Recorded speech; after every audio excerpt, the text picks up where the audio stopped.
अब तो तू प्रसन्न है ना? अपने पुत्र को नियंत्रित नहीं कर पाई, इस कारण आज मैं विपत्ति में फंस गई। ये सारा तेरा दोष है विंता।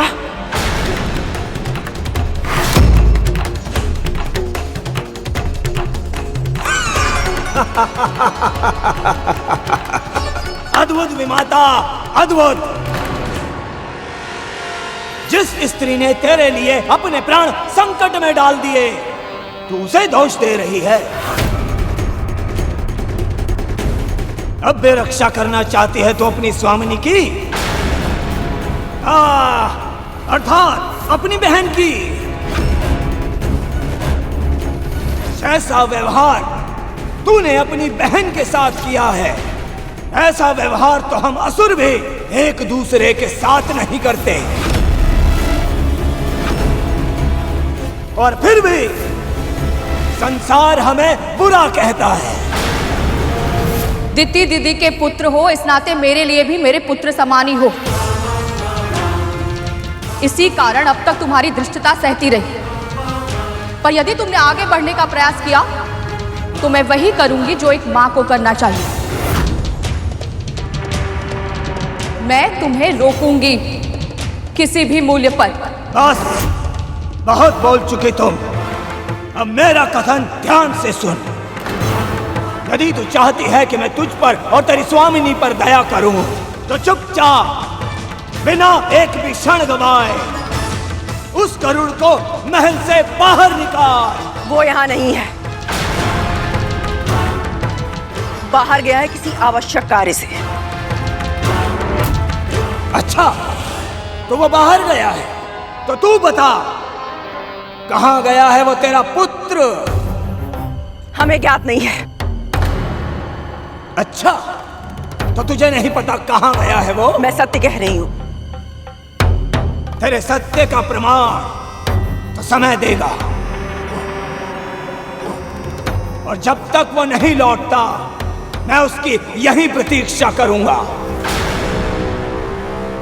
गरुड़ के साथ पिछली मुठभेड़ में मुझे ऐसा रहस्य ज्ञात हो गया था जिसके कारण उसके प्राण मेरी मुट्ठी में है। जानना नहीं चाहोगी वो रहस्य क्या है? वो कहीं भी जाए, कितनी भी दूर जाए, किंतु लौटकर अपनी माता के पास अवश्य आता है।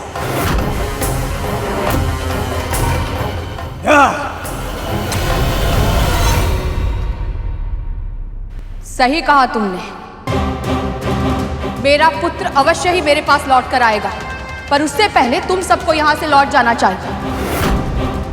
यदि उसने तुम्हें मेरे और महारानी के साथ ऐसा दुर्व्यवहार करते हुए देख लिया तो मैं भी उसके क्रोध से तुम्हें बचा नहीं पाऊंगा।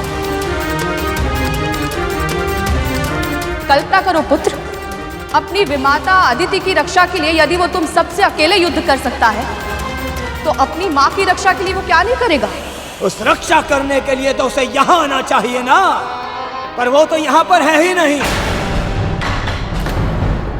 जब तक वो लौट कर आएगा तब तक बहुत विलंब हो चुका होगा।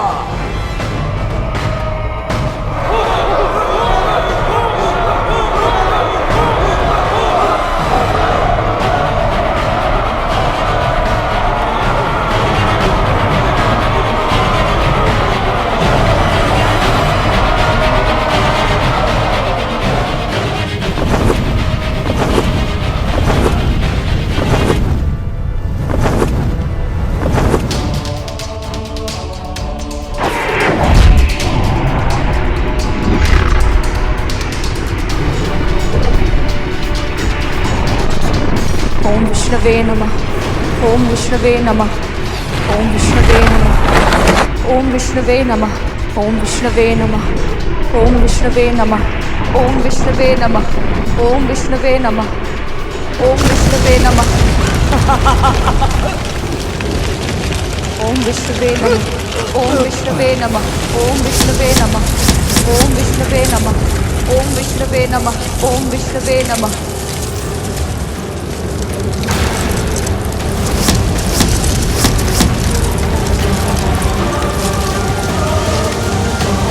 ओम विष्णवे नमः।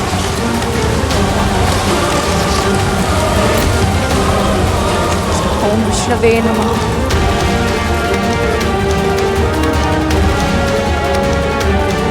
कि बच कैसी गई?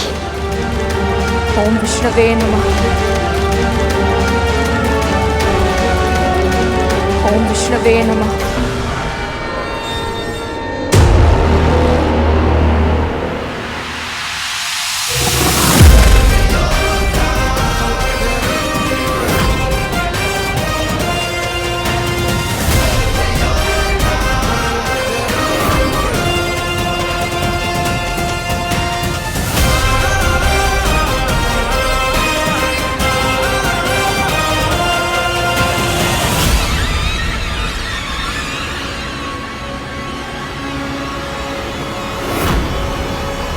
मेरे पुत्र,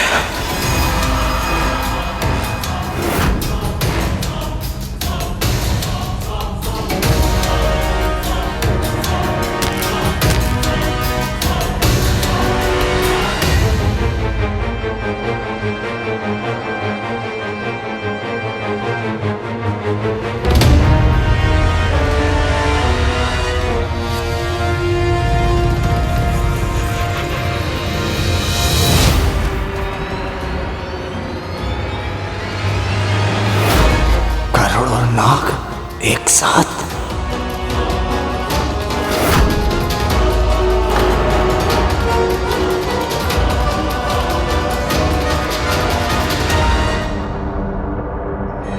हमारी मां को भयभीत करने का दुस्साहस नहीं करना चाहिए था तुझे।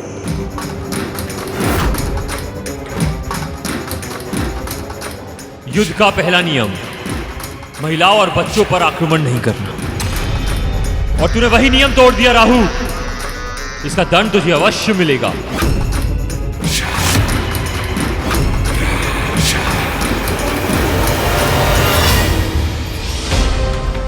भले ये नाग कितने भी निष्ठुर हो, अपनी मां के लिए निष्ठावान और युद्ध के नियम के प्रति सम्मान भी रखते हैं।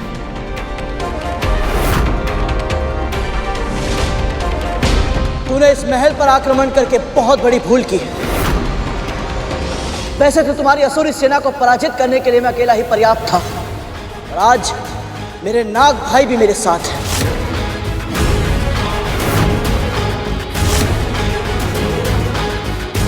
अब तू अपने प्राणों की रक्षा कैसे करेगा राहु?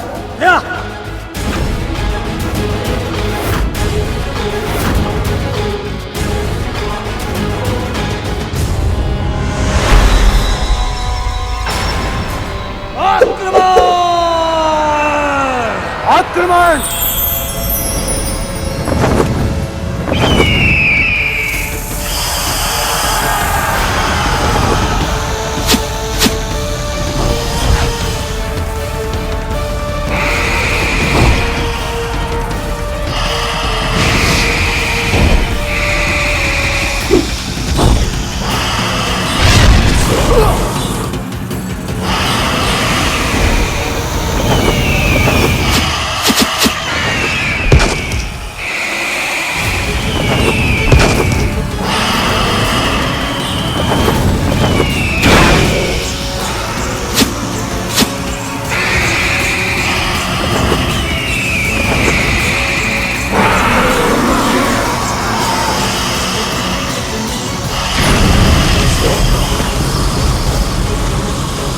मेरे दोनों पुत्र इतने शक्तिशाली हैं कि इनके विष का भय इन असुरों को एक पग भी आगे नहीं बढ़ने दे रहा है।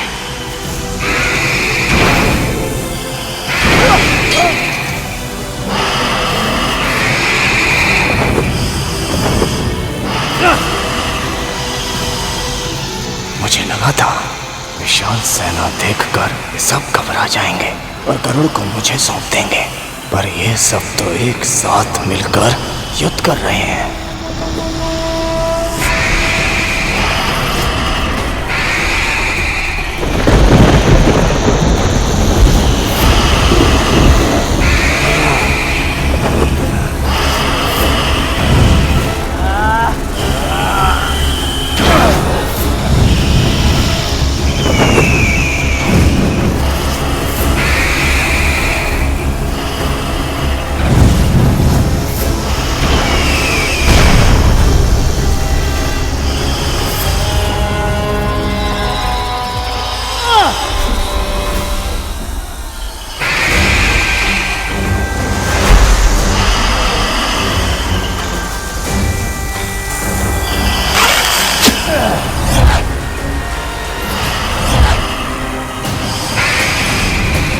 दीदी, किसी भी उपाय से हमें इन सबको रोकना होगा।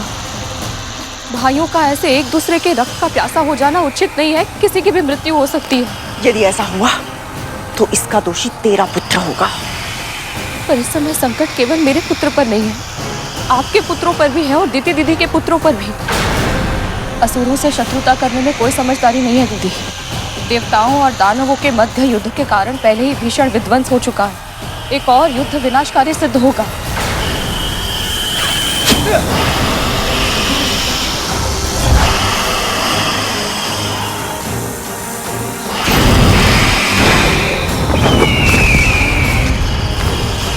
प्रश्न केवल मेरे पुत्र का नहीं है दीदी, आपके पुत्रों के प्राण भी संकट में हैं।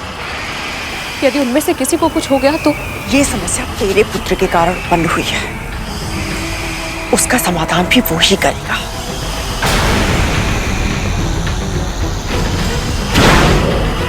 दीदी, क्या कर रही हैं आप?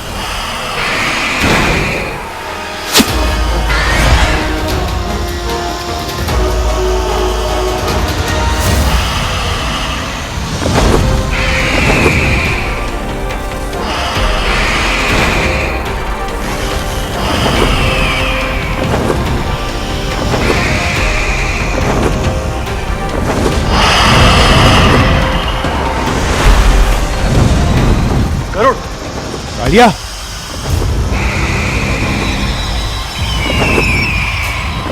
गरुड़ दास है हमारा। हम सबकी रक्षा करना इसका धर्म है,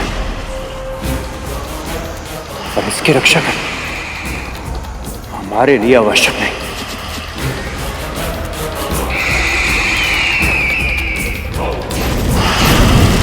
है तो ये हमारा शत्रु। यदि एक शत्रु दूसरे शत्रु को समाप्त कर देता है तो उससे उत्तम हमारे लिए और क्या होगा। वाह तक्षक भैया, क्या कूटनीति है आपकी।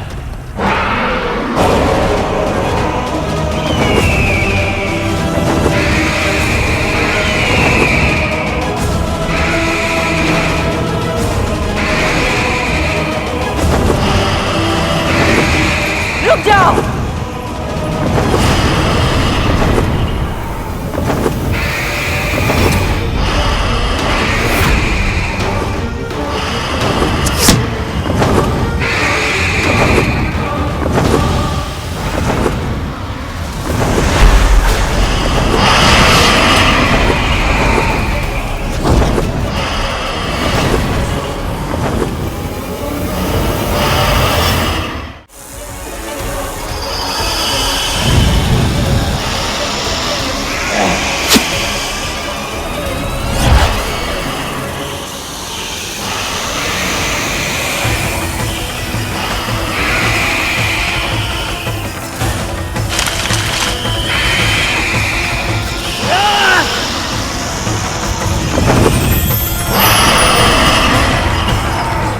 रानी, आप यहाँ क्या कर रही हैं? आप महल के भीतर जाइए, वहाँ सुरक्षित हैं। युद्ध करना बंद कर और मेरे संग चल। और कहाँ? प्रश्न पूछने का अधिकार तुझे नहीं है करूँ। मेरे साथ चल। ऐसे युद्ध के मध्य अपनी माँ को छोड़कर कैसे जा सकता हूँ मैं? तेरी माँ मेरी बहन भी है, उसे कुछ नहीं होगा। मेरी अनुपस्थिति में मेरे पुत्र उसकी रक्षा करेंगे। तक्षक कालिया, शिशुनंदी, भूतनंदी, अपनी भी माता के पास जाओ। उनका ध्यान रखना, उनकी सुरक्षा करना तुम्हारा कर्तव्य है।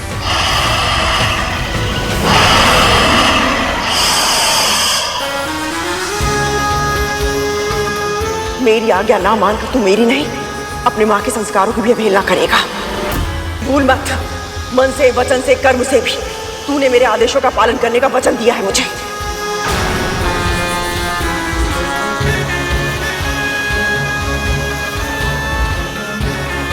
जी महारानी।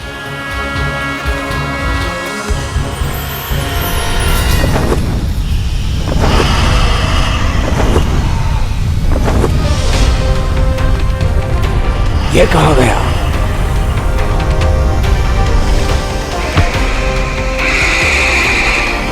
तुम्हारे महाराज बलि को मेरा पुत्र चाहिए था ना? महारानी कद्रू स्वयं उसे उनके पास लेकर जा रही है। अब तुम इन सर्पों को छोड़ दो पुत्र। कहीं इसमें भी इन सब की कोई चाल तो नहीं, पता करना होगा। इतनी आसानी से नहीं, कभी नहीं।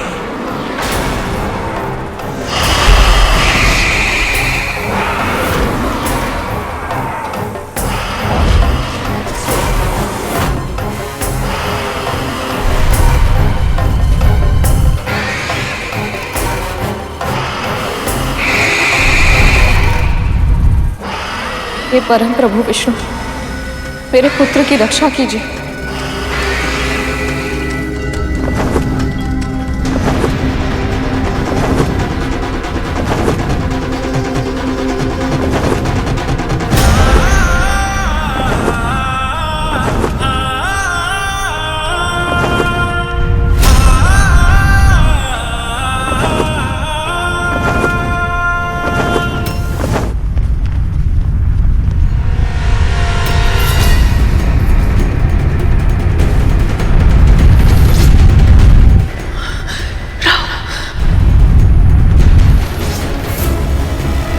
महारानी, आप मुझे कस के पकड़ लीजिए।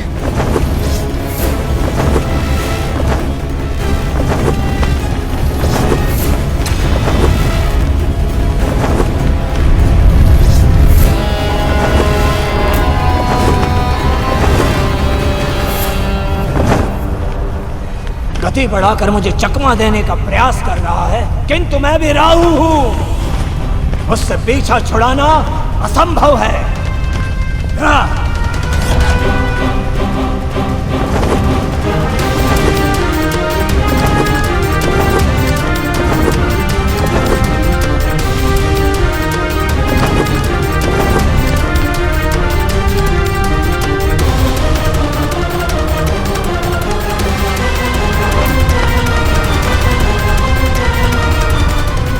ये कहां गया?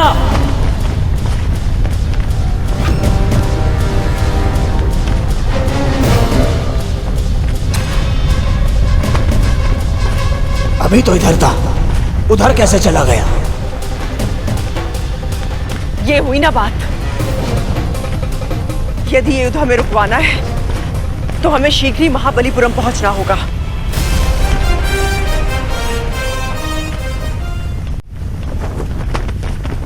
सूर्य के समान गति है मेरी, फिर भी ये पक्षी आगे निकल गया। उससे भी अधिक वेग से कैसे उड़ सकता है ये?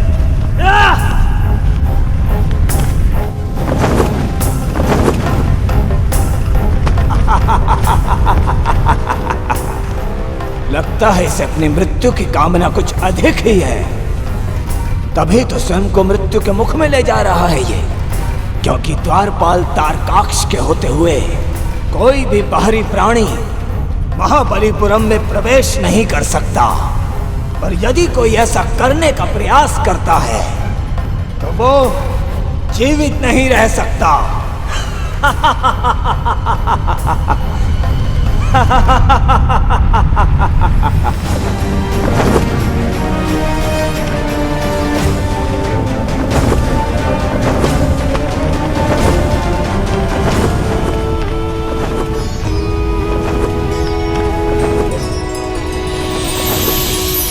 इस नगर के सौंदर्य से अपने लक्ष्य को मत भटका, सीधे चल राजमहल की ओर।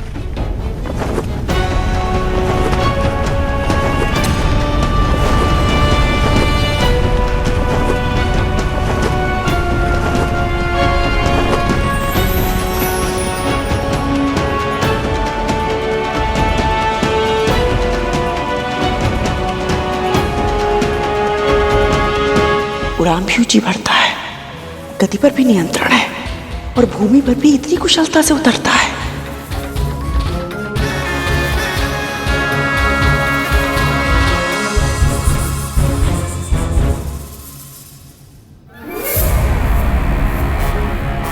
इतने बड़े महाराज के महल में कोई सैनिक ना हो, ये तो असंभव है।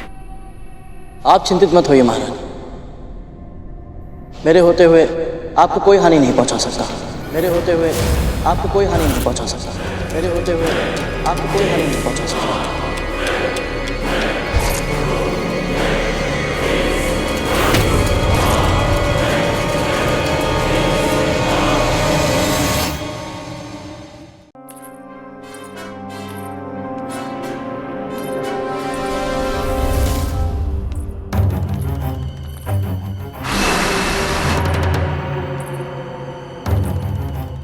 कितनी विचित्र शीत है।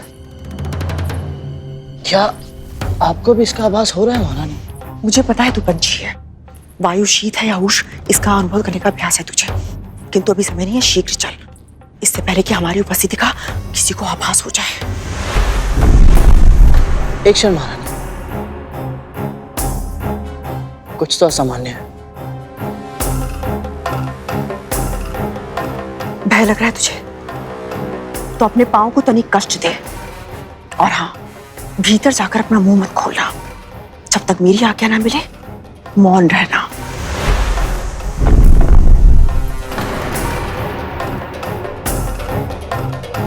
क्या हुआ?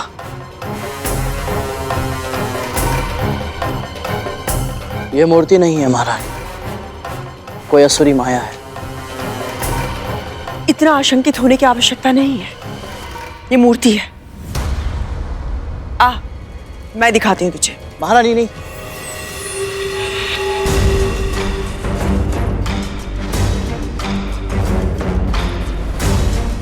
महारानी रुकिए।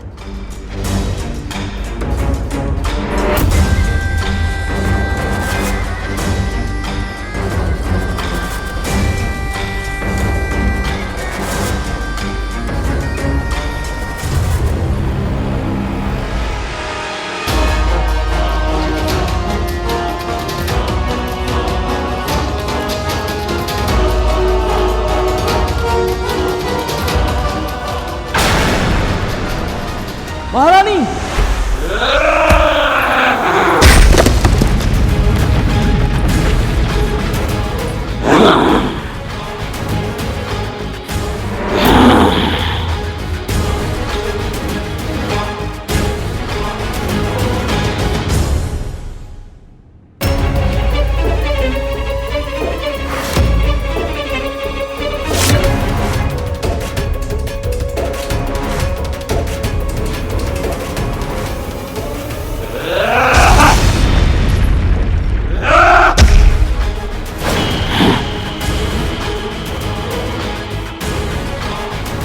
जिसके प्रहार से महाबलीपुरम की भूमि भी फट गई, उस भीषण असुर का वार ऐसे सह गया ये जैसे किसी ने फूल मारा हो।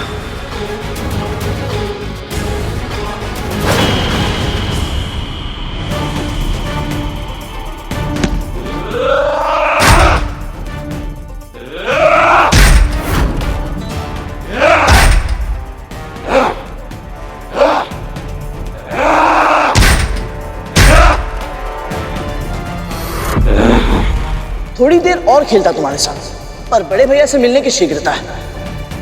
इस पर मेरे किसी भी प्रहार का प्रभाव क्यों नहीं पड़ रहा?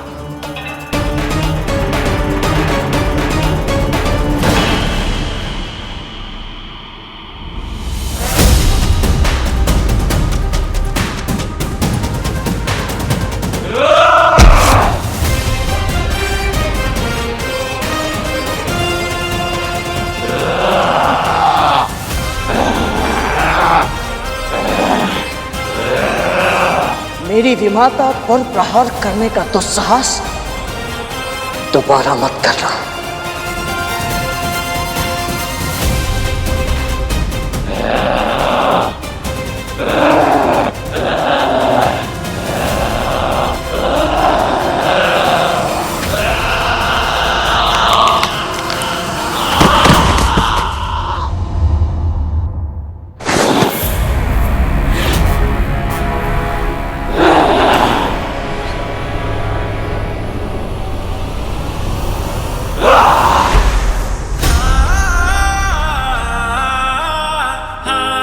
चलिए महारानी।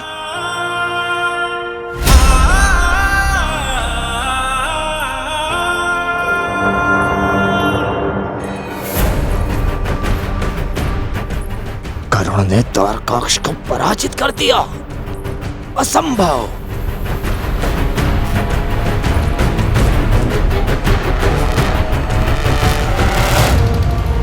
ओम सौराष्ट्रे सोमनाथस्य श्रीशिले मल्लिकार्जुनम उज्जैन्यां महाकालम ओंकारम मल्लेश्वरम परल्यां वैद्यनाथं च डाकिन्यं भीमशंकरम सेतुबंधे च रामेशं नागेशं दारुकावने वाराणस्यां तु विश्वेशं त्र्यंबकं कौमुदी तटे हिमालय तु केदारं दुष्मेशं च शिवालय। यहाँ का वातावरण मेरी कल्पना से बिल्कुल विपरीत है। आश्चर्यचकित होने की आवश्यकता नहीं है। बलि असुर अवश्य है, किंतु दूसरे असुरों से बिल्कुल भिन्न है। वो एक पवित्र आत्मा है, अत्यधिक धार्मिक है, महादेव शिव शंकर का बहुत बड़ा भक्त है। यदि महाराज धर्म के अनुसार आचरण करते हैं तो फिर उनकी प्रजा इतनी क्रूर, इतनी निर्दयी क्यों है महारानी? राजा अपनी प्रजा के हृदय पर राज करने में विश्वास रखते हैं।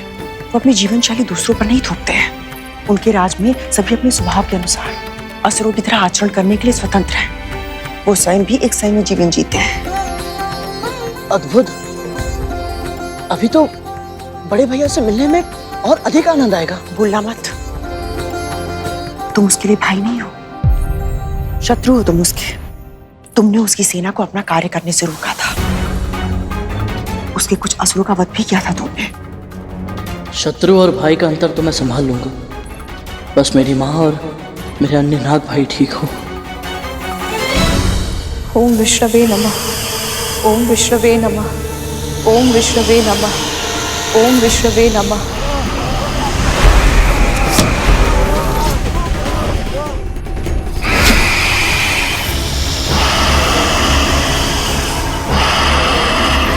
ओम विष्णवे नमः।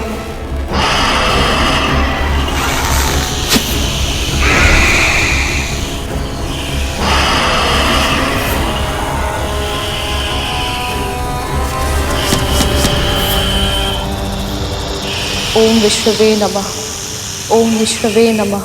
ओम सौराष्ट्र सोमनाथस्य श्रीशिले मल्लिकार्जुनम उज्जैन्यां महाकालम ओंकारम मल्लेश्वरम परल्यां वैद्यनाथ्यं च डाकिन्यं भीमशंकरम सेतुबन्धे च रामेशं नागेशं दारुकावने वाराणस्यां तु विश्वेशं त्र्यंबकं गोमती तटे हिमालयं तु केदारं धुष्मेशं च शिवालये एतानि ज्योतिर्लिंगानि सायं प्रातः पठेन्नरः स्मरणेन विनश्यति। ओम त्र्यंबकं यजामहे सुगंधिं पुष्टिवर्धनम् उर्वारुकमिव बन्धनान् मृत्योर्मुक्तिम्। महाराज बलि तो स्वयं धर्म के मार्ग पर चलते हैं, तो फिर इन्होंने अदिति माँ की तपस्या भंग करने का प्रयास क्यों किया? सभी पुत्र मेरे शेषनाग और वासुकी के जैसे नहीं होते हैं, जो धर्म और अपनी माँ की इच्छाओं में से किसी एक को चुने। बलि के लिए जितना महत्वपूर्ण उसका धर्म है, उतनी ही महत्वपूर्ण उसकी माँ की इच्छाएं भी है। उसने वही किया जो मेरी बहन दीदी चाहती थी। वो राजा अवश्य है, किंतु सत्ता की कुंजी उसकी माँ के हाथों में है। इसलिए यदि हमें युद्ध रोकना है तो बलि से अधिक उसकी माँ को मनाना होगा। बिल्वपत्रं समर्पणाम्।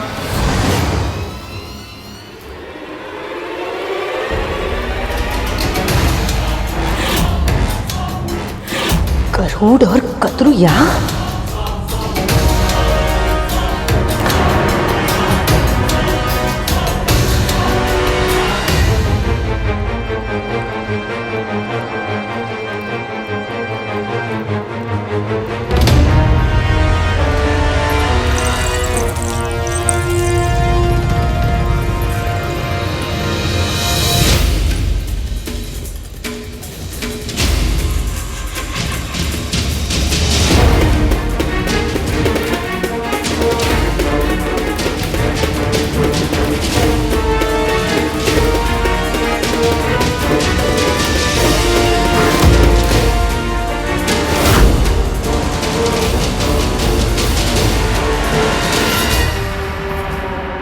तुम यहाँ पे क्या कर रही हो कद्रू? ये पक्षी ये यहाँ पे क्या कर रहा है? ये भीतर कैसे आया? किसी द्वारपाल ने रोका नहीं इसे? प्रणाम महाराज बलि। प्रणाम माता दीदी। प्रणाम माँ कद्रू।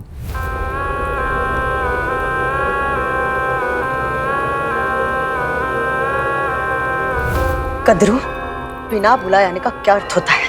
बिना बुलाए तो सेना तुमने भी भेज दी थी मेरे महल में। तुम्हें क्या लगता था कद्रू? ये पक्षी ये असुरों के साथ युद्ध करेगा, उनका वध करेगा और हम इसे इसके अपराधों का दंड भी नहीं देंगे? क्षमा कीजिए राजमाता, यदि आपको दंड देना ही था तो केवल मुझे दंड देती। मेरी माँ को, विमाता को मेरे नाग भाइयों को सम्मिलित करने की आवश्यकता क्या थी? उन्हें इन सब में सम्मिलित होने की कोई आवश्यकता नहीं है। पर वो तो पहले से ही सम्मिलित हो चुके हैं। तुम्हारे पुत्र राहु ने केवल विंता को ही नहीं, मुझे भी धमकी दी थी। इसी कारण मेरे पुत्र और तुम्हारे पुत्र आपस में युद्ध कर रहे हैं।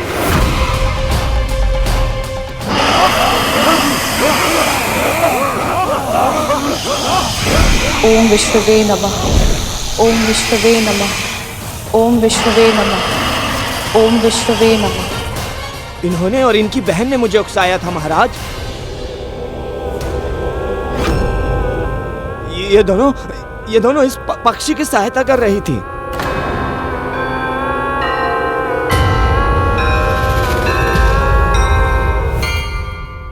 दीदी, गरुड़ के कारण असुरों का भी रक्त बह रहा और मेरे पुत्र भी चोटिल हो रहे हैं। इससे पहले कि किसी के प्राण चले जाए, हमें इस युद्ध को रोकना होगा।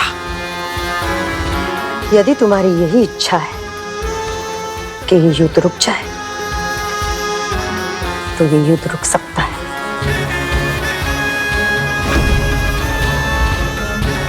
अच्छा किया जो इस पक्षी को हमारे पास लेकर आ गई।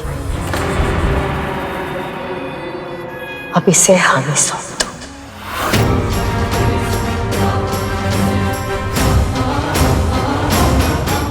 कभी नहीं, कभी नहीं, कभी नहीं।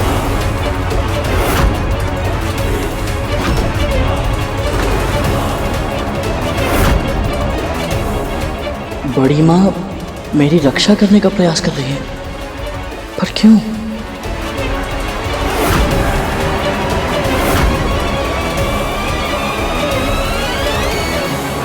क्षमा करें माँ कद्रू, पर क्या आप मेरी एक जिज्ञासा शांत कर सकते हैं? अवश्य महाराज बलि। अब से कुछ दिन पहले आप चाहती थी कि हम असुर गरुड़ का अंत कर दें,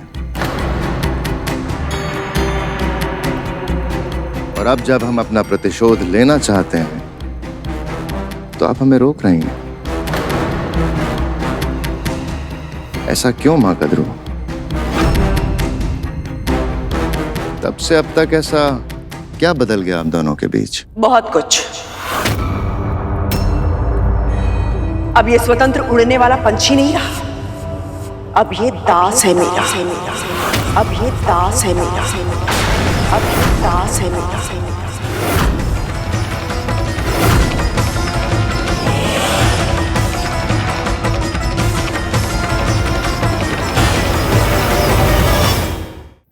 दास?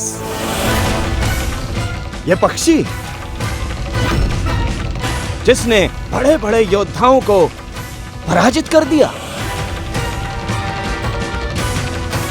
बजरंग जैसे महायोद्धा को भी खदेड़ दिया, ये दास बन गया है? और वो भी अपनी विमाता का?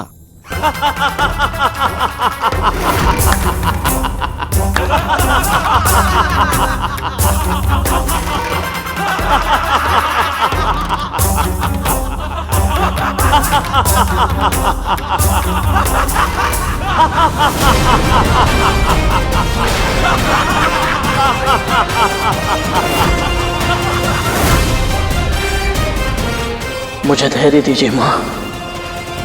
मन को स्थिर करना है तो विचारों को स्थिर करना सीख। जब कभी तुझे क्रोध आए या मन विचलित हो जाए तो अपने गुरु का ध्यान धर। उनकी वाणी, उनकी शिक्षा और उनके दिए हुए संस्कारों के बारे में सोच। ऐसा करने से तेरा आवेग शांत हो जाएगा और फिर मन अपने आप स्थिर हो जाएगा।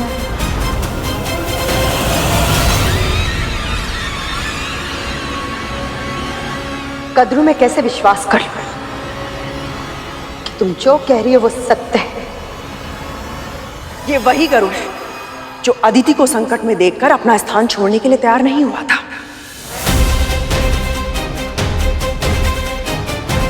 स्वयं से पूछ कर देखो, मैं जो बोल रही हूं यदि वो सत्य नहीं है तो ये अपनी मां को युद्ध स्थल में अकेला छोड़कर तुम्हारे सामने इस तरह नहीं खड़ा होता।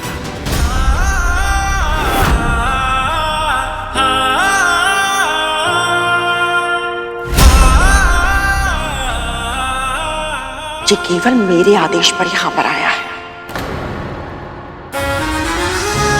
क्योंकि इसकी मां और स्वयं भी मेरे हाथों की कठपुतलियां हैं।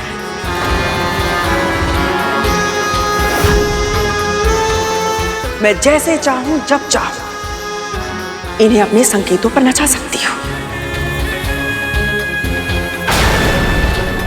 आप चाहती क्या है माँ कद्रू? शांति।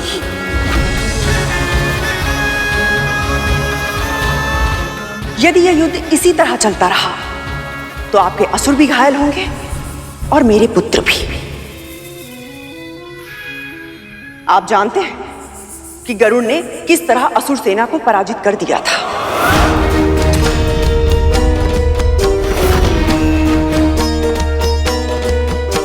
किंतु अब मेरे शक्तिशाली पुत्र भी इस युद्ध का भाग बन चुके हैं और इस युद्ध का परिणाम केवल और केवल विध्वंस लाएगा महाराज।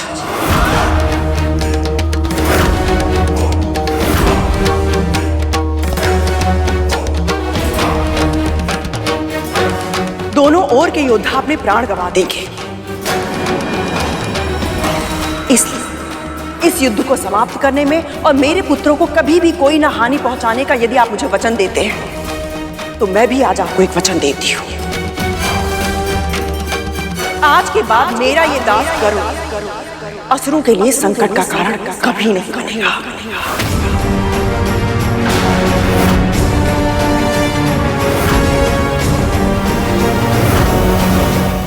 महारानी, आप कैसे ये वचन दे सकती हैं? असुरों ने मेरी मां पर आक्रमण किया है, मेरे नाग भाइयों को संकट में डाला है और आपको भी तो मत बोल कि तू मेरा दास है।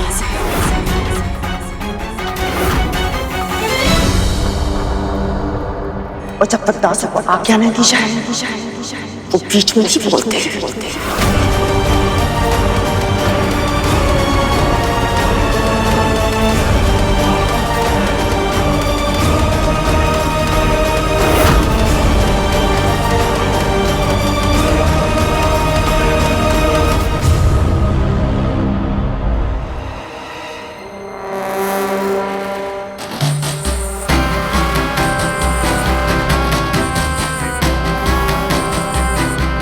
गरुड़ को दंड दिए बिना यहां से वापस जाने नहीं दे सकता।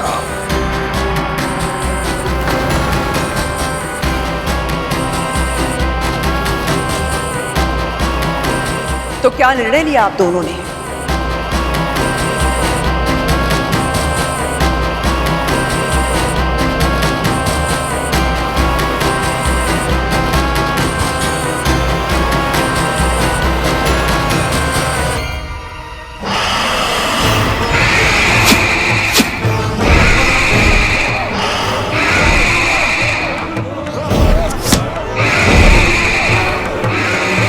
ओम विष्णुवे नमः। ओम विष्णुवे नमः। हमें आपके निर्णय की प्रतीक्षा है महाराज बलि।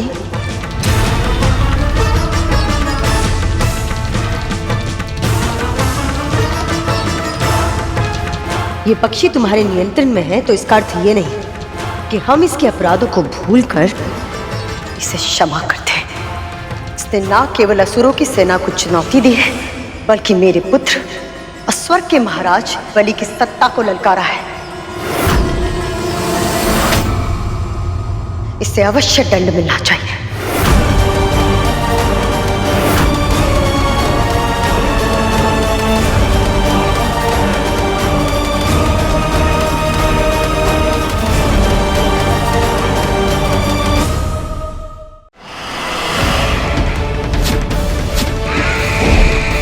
ओम विष्णुवे नमः। ओम विष्णुवे नमः।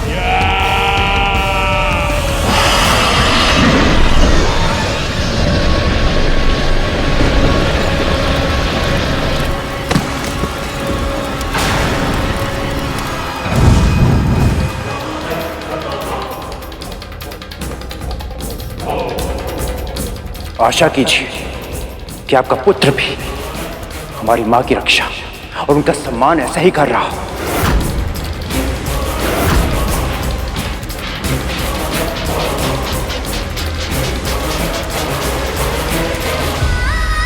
न जाने मेरे गरुड़ के साथ वहां क्या हो रहा होगा। हमें आपके निर्णय की प्रतीक्षा है महाराज बलि।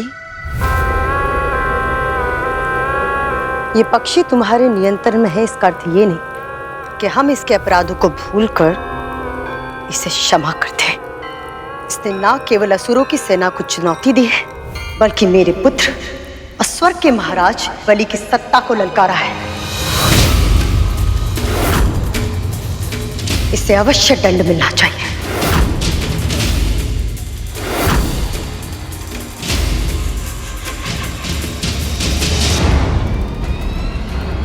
पर एक उपाय है।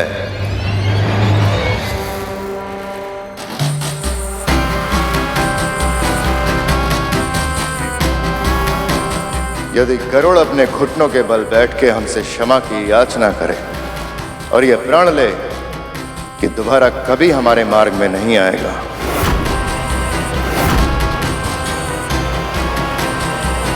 तो शायद हम उसे क्षमादान देने के बारे में विचार कर सकते हैं।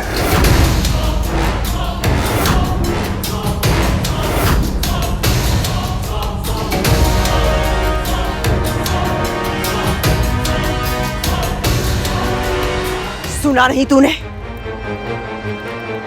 घुटने के बल बैठ और क्षमा मांग।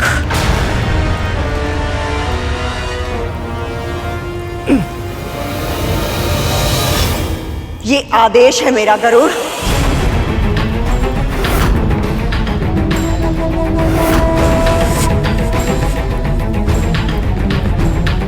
क्या हुआ? तुम्हारी माँ और नाग भाई अभी भी युद्ध स्थल में है। क्या तुम उनकी और अपनी रक्षा नहीं करना चाहते?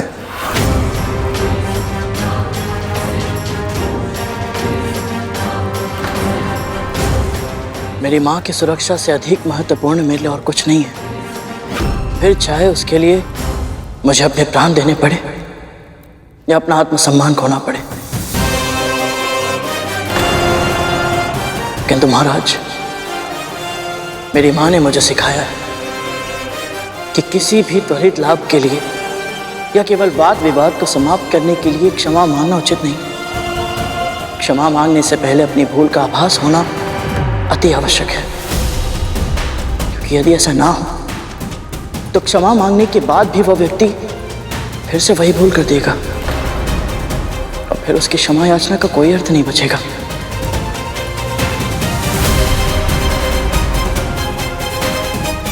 और यह सत्य है महाराज, अदिति मां की रक्षा करने के निर्णय को मैं अनुचित नहीं समझता। यदि आवश्यकता हो तो मैं फिर से करूंगा, सहर्ष करूंगा।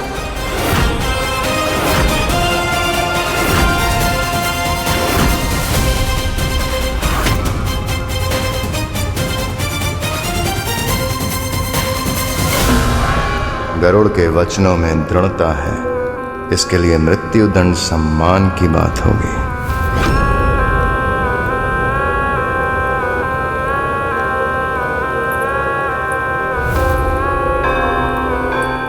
पुत्र, अब किस बात की प्रतीक्षा है? असुरों के महाराज, स्वर्ग के शासक हो तुम। जो शीश तुम्हारे सामने ना झुके उसे धड़ से अलग करना उचित है। जो शीश तुम्हारे सामने ना झुके उसे धड़ से अलग करना उचित है।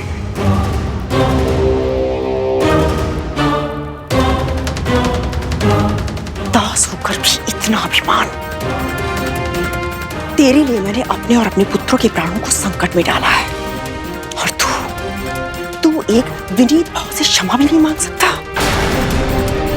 जब से इसकी मां दासी बनी है, उसने किसी आदेश की अवहेलना नहीं की। और एक ये है, ना तो उसने दास होने का धर्म निभाया, ना पुत्र होने का कर्तव्य।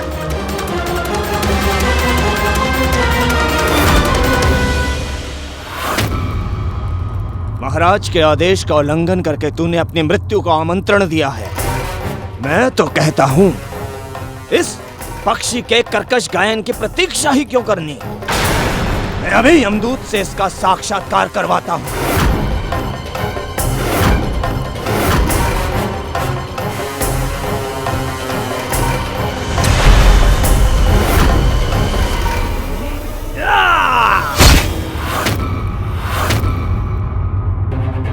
हे परम प्रभु विष्णु, मेरे पुत्र की रक्षा कीजिए, रक्षा कीजिए मेरे पुत्र की।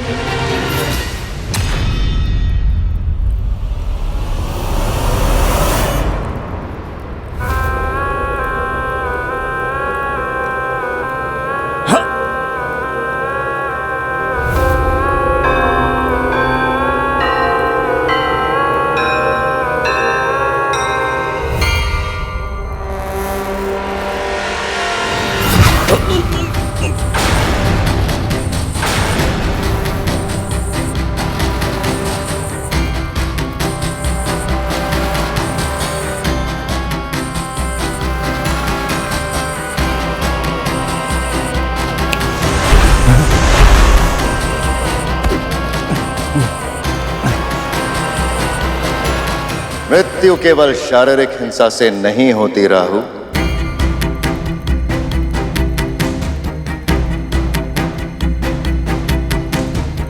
व्यक्ति अपना आत्मसम्मान खो के भी मृतक समान हो जाता है।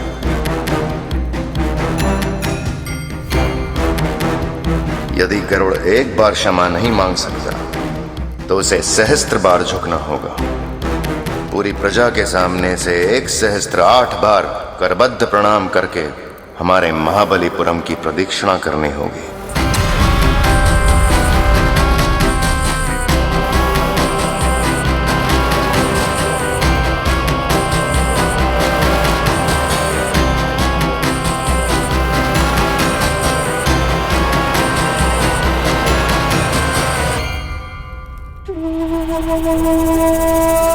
ज्ञात नहीं इसके पीछे इनकी क्या मंशा है, किंतु मां की रक्षा के लिए मैं कोई भी दंड भुगत सकता हूं।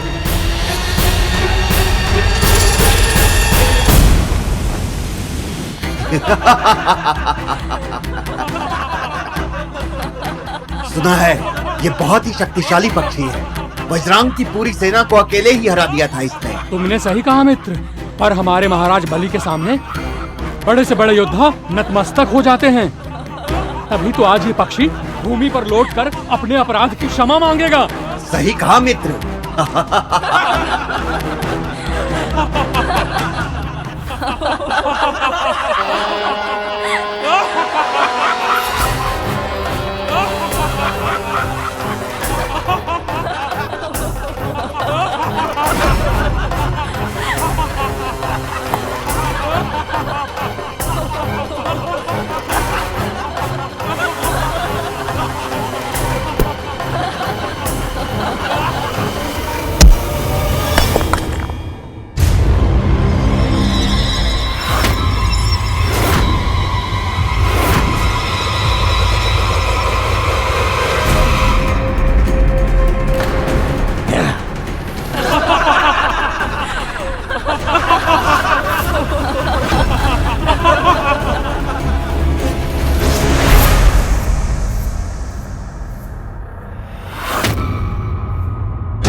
गरुड़, ये कोई साधारण पत्थर नहीं है, ये शालिग्राम है, प्रभु श्री विष्णु का प्रतीक रूप। ऐसी शिलाओं को बहुत पवित्र माना जाता है क्योंकि प्रभु के निशान इन पर कोई मानव नहीं बनाता, अपने आप बन जाते हैं समय के साथ प्रभु की कृपा से।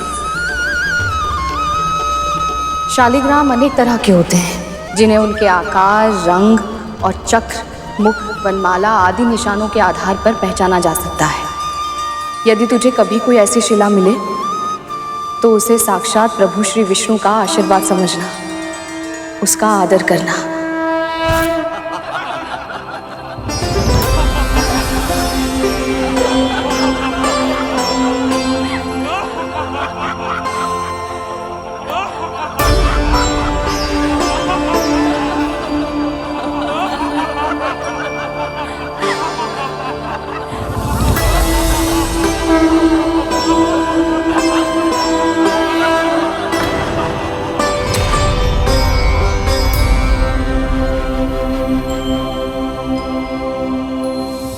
ओम विष्णवे नमः।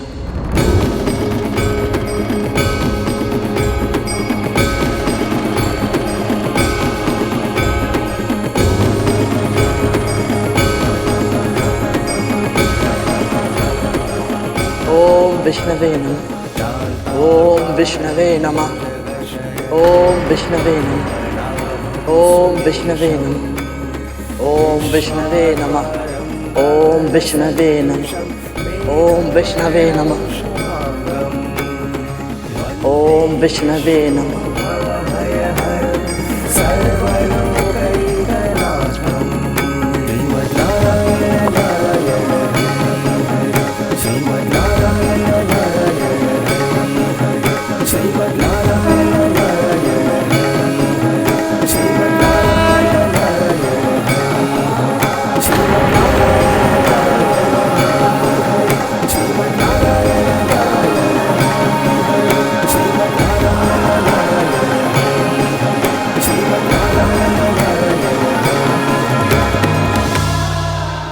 ओम विष्णवे नमः। ये पक्षी क्या कर रहा है? इसे नगर की परिक्रमा करने के लिए कहा था और ये तो सिर्फ पत्थर के चारों ओर चक्कर काट रहा है। इसको ना केवल महाबलीपुरम की, देखिए ये संपूर्ण सृष्टि की परिक्रमा कर रहा है। ओम विष्णवे नमः। ध्यान से देखिए। ओम विष्णवे नमः। ओम विष्णवे नमः। शालिग्राम।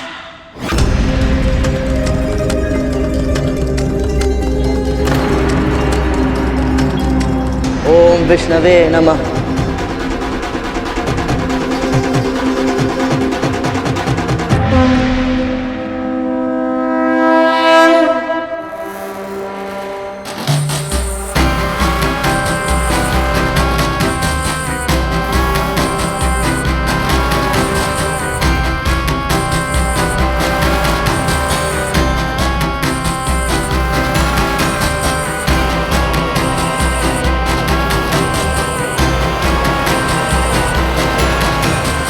हम असुर सदा से महादेव शिवशंकर के भक्त रहे, किंतु आज तुमने शालिग्राम की परिक्रमा करके भगवान विष्णु को भी यहाँ स्थापित कर दिया है।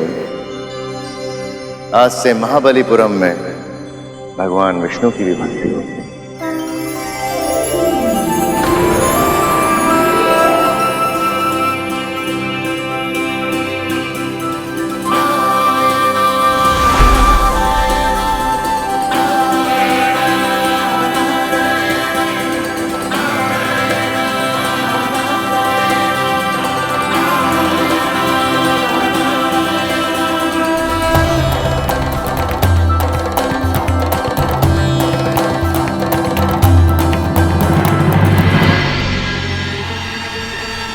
उन्हा जीवित बच गया है ये गरुड़। क्या करूं जिससे यह असुरों के लिए भविष्य में खतरा ना बने।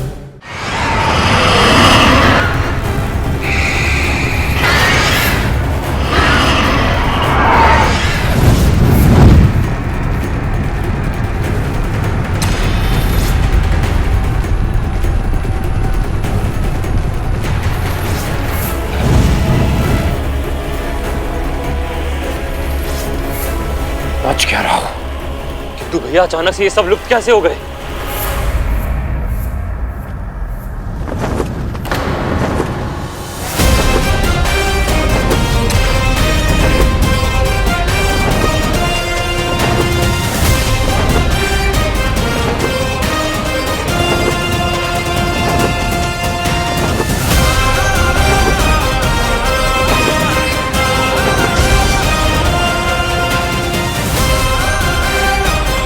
प्रभु, आपका कोटि कोटि धन्यवाद।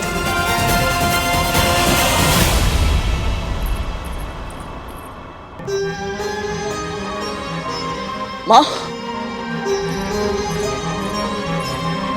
माँ,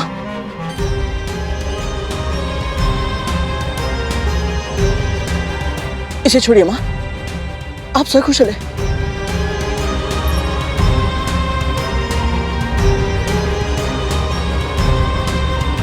ठीक हो ना?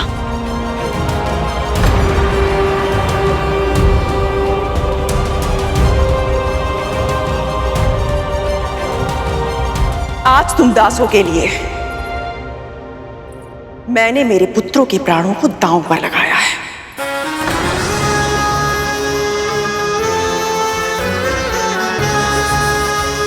हमें आभास है महारानी, इसके लिए हम दोनों सदैव आपके ऋणी रहेंगे। कुछ सीख अपनी मां से।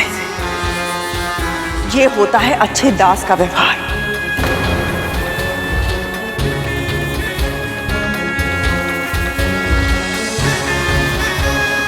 और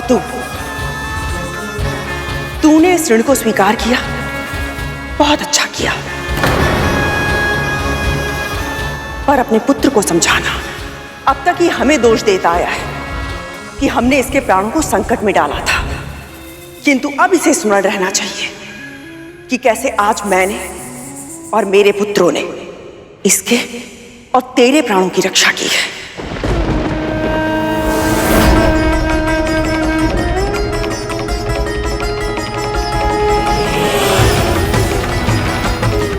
महारानी, मैं सच्चे हृदय से आप सबका आभारी हूं।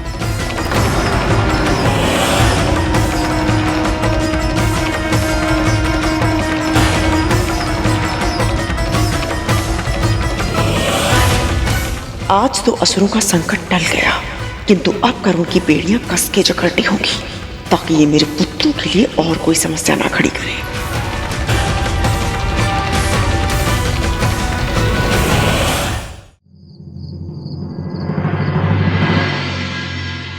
माया भी बहुत ढीठ है।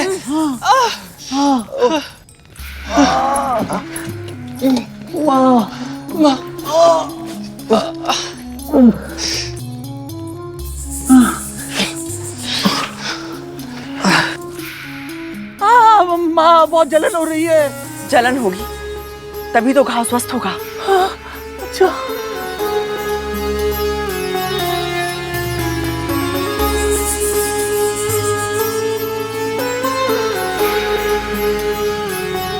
माँ, सत्य कहो, जब आप अचानक से गरुड़ के साथ चली गई तो मैं भी सोच विचार में पड़ गया।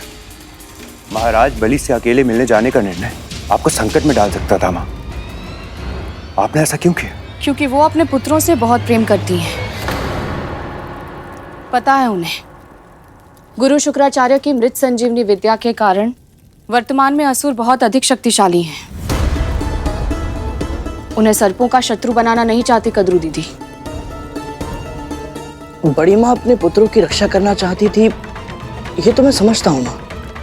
पर जब दीदी माँ ने उनसे कहा कि वो मुझे असुरों को सौंप दे और ये युद्ध समाप्त हो जाएगा, तो उन्होंने मेरी रक्षा क्यों की?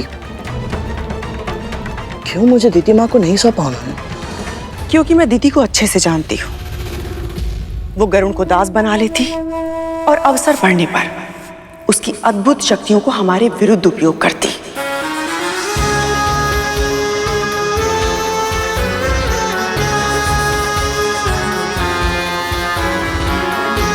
गरुड़ उसके लिए एक अचूक शस्त्र बन जाता और हमारे लिए एक भीषण संकट।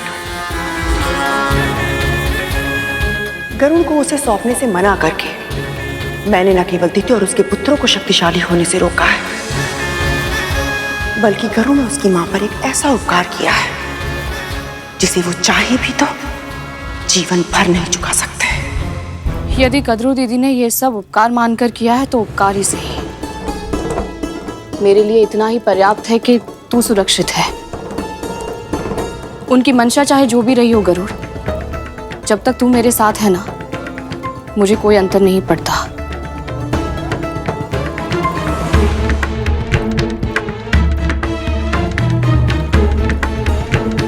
किंतु मुझे अंतर पड़ता है माँ। आखिर ऐसा क्या चल रहा है उनके मस्तिष्क में? शीघ्र ही मुझे कुछ ऐसा करना होगा कि गरुड़ और उसकी मां मेरे हाथों की कठपुतलियां बनकर रह जाए।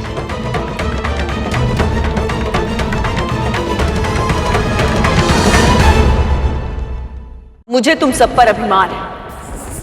आज जिस तरह तुम लोगों ने असुरों का डटकर सामना किया है, मेरा विश्वास और भी दृढ़ हो गया है। एक दिन तुम लोग पृथ्वी पर नहीं अपितु पूरे त्रिलोक पर शासन करोगे। आज तुम सबने जो कौशल दिखाया है, तुम्हारे पिता को तुम पर गर्व होगा और प्रसन्नता भी कि किस तरह मैंने उस गरुड़ के प्राणों की रक्षा की। मैं उनसे भेंट करके आती हूँ। माँ, लेकिन मेरे मन में एक प्रश्न था। हाँ माँ, वो हम जानना चाहते थे कि ऊंचे आकाश में उड़कर आपको कैसा लगा?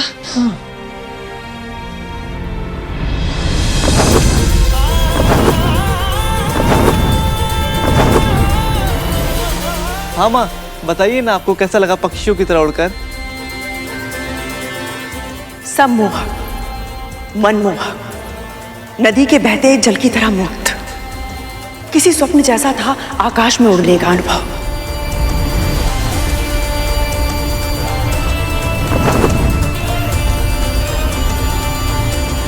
धरती से देखो तो आकाश के बादल कितने सुंदर दिखाई देते हैं, पर जब ऊपर आसमान में उन बादलों के बीच उनके साथ साथ होने का आभास हो तो वो अनुभूति अद्भुत है, अकल्पनीय है।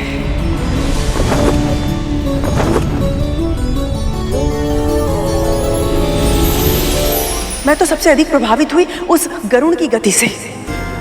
वो इतनी तीव्र गति से उड़ता है कि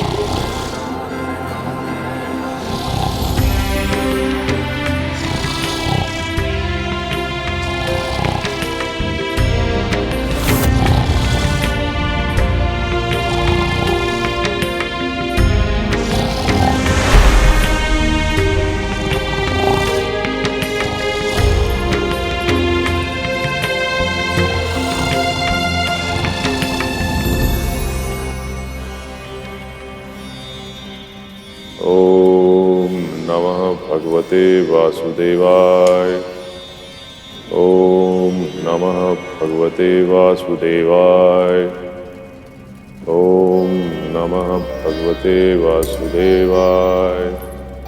ओम श्री भगवते वासुदेवाय।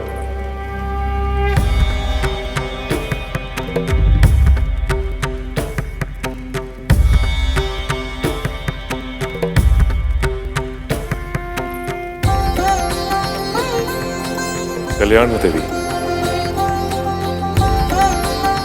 इस समय यहाँ कैसे आना हुआ? मैं आपको सूचित करना चाहती थी स्वामी कि असुरों ने हमारे महल पर आक्रमण कर दिया था, किंतु हमारे पुत्रों ने बहुत ही वीरता के साथ युद्ध किया और विंता की रक्षा की। इसी बीच मैं गरुड़ को लेकर महाराज बलि के पास गई और उनसे युद्ध समाप्त करके शांति की स्थापना करने में सफलता प्राप्त की। असुर तो गरुड़ को प्राणदंड देना चाहते थे, किंतु मैंने उन्हें समझाया और गरुड़ की रक्षा की। आपने नहीं, गरुड़ की रक्षा उसकी मां की प्रार्थनाओं और स्वयं भगवान श्री विष्णु ने की।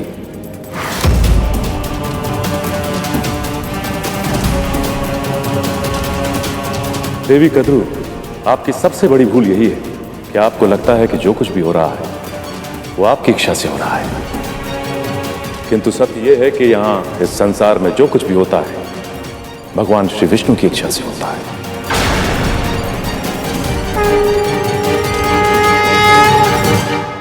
कम से कम आज तो मेरे प्रयासों की प्रशंसा करते थे स्वामी। आप अपने पुत्रों को सर्वश्रेष्ठ बनाना चाहती हैं, किंतु ये लक्ष्य गरुड़ का अत्याचार या उसे बंदी बनाने की आवश्यकता नहीं है। उसका जन्म महान उद्देश्यों के लिए हुआ है और उसमें से सबसे बड़ा उद्देश्य है उसकी मां को दास्तां से मुक्त कराना।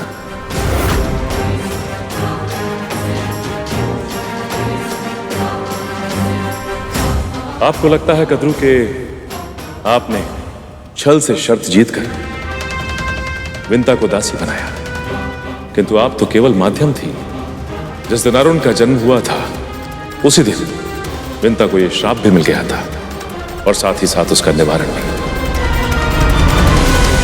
यदि आपके एक पुत्र ने आपको भीषण श्राप दिया है तो वही आपका ये दूसरा पुत्र आपको श्राप के बंधन से मुक्त करवाएगा।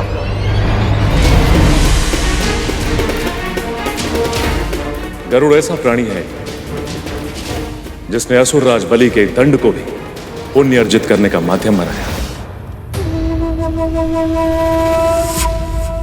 उसमें अद्भुत बुद्धि है। आप केवल उसके तन को दास बना सकती हैं, किंतु चाह कर भी आप उसके मन और मस्तिष्क को अपना बंदी नहीं बना सकती। अपनी मां को मुक्त कराना उसकी नियति है और वो अपने इस उद्देश्य को पूरा करके रहेगा।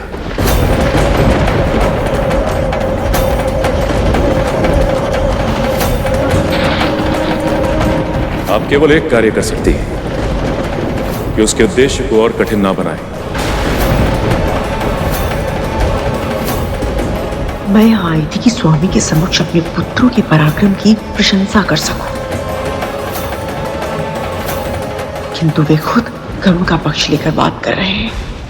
नमो भगवते वासुदेवाय।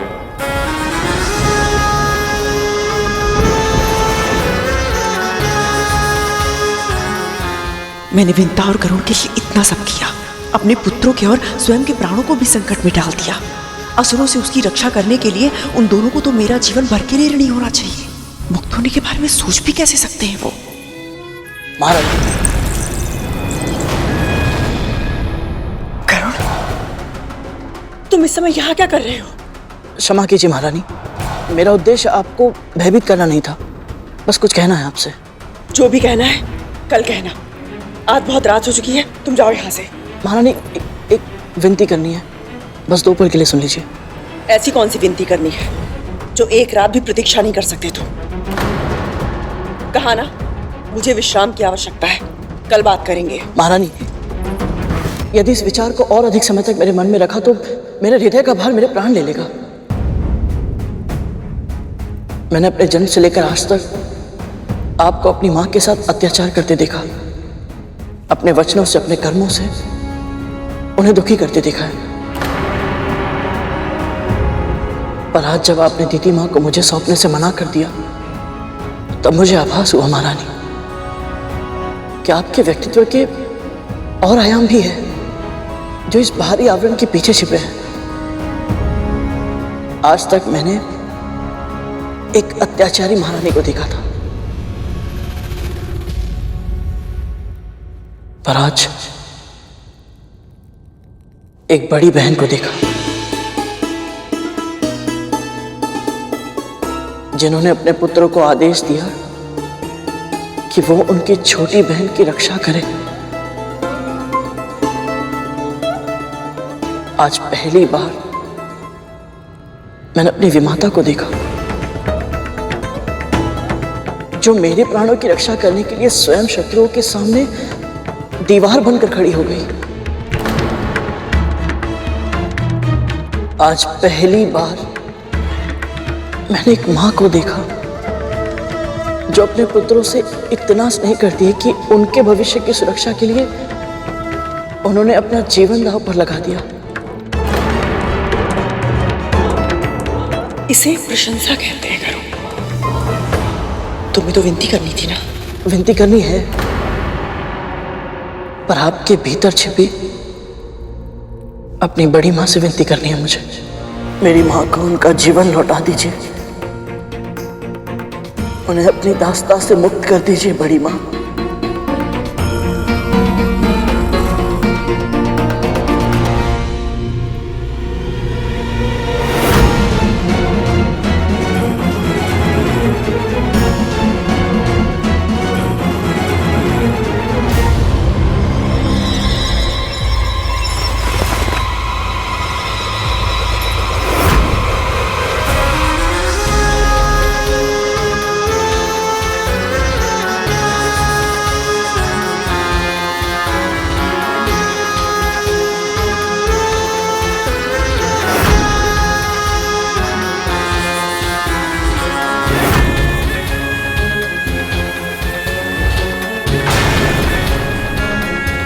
कैसा लग रहा है?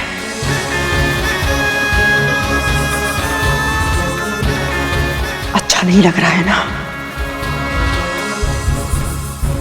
किंतु जिसका जो स्थान होता है उसे वही शोभा देता है।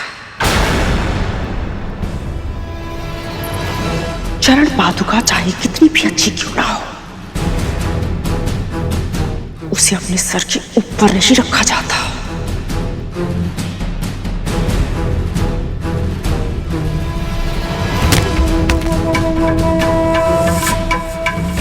आज तो तूने ये दुस्साहस कर लिया, किंतु फिर कभी तेरी जीवा में तो क्या,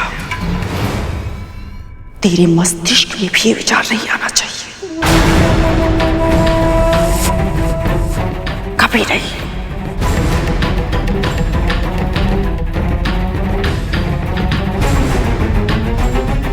बड़ी माँ,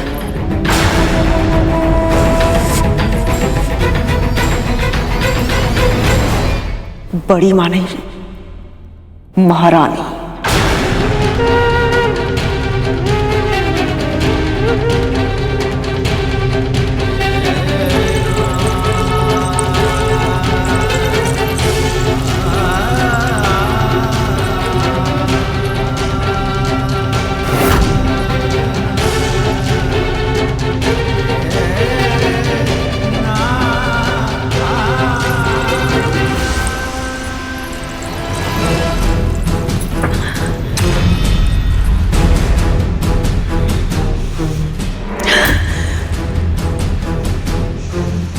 क्यों हर बार मैं ही क्यों मेरी हाथों की रेखाओं में इतना संघर्ष है? कुछ भी अगर अच्छा करना चाहो तो भी मेरे साथ ही बुरा होता है। क्यों? बस अब भले ही मुझे भाग्य को चुनौती देनी पड़े, अवश्य दूंगी मैं, किंतु इस बार उस विंता को जीतने नहीं दूंगी मैं, किसी भी मूल्य पर। यदि करुण ने उसे दास्ता से मुक्त करा दिया तो वो स्वयं भी मुक्त हो जाएगा, और फिर इतने वर्षों तक जो मैंने उनके साथ किया है उसका प्रतिशोध वो मुझसे और मेरे पुत्रों से लेगा। नहीं, बिल्कुल नहीं, किसी भी मूल्य पर ऐसा नहीं होने दूंगी मैं, किसी भी मूल्य पर।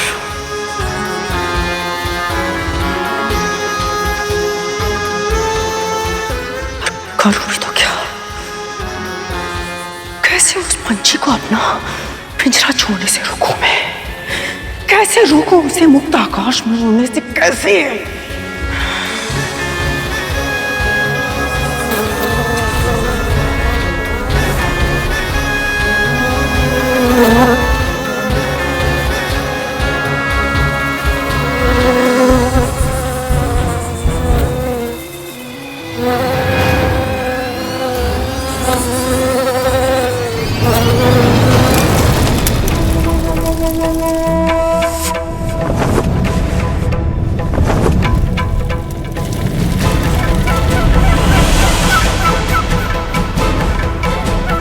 यदि गरुड़ सूर्य लोक के पास गया तो इसी कीड़े की भांति उसकी मृत्यु भी निश्चित है।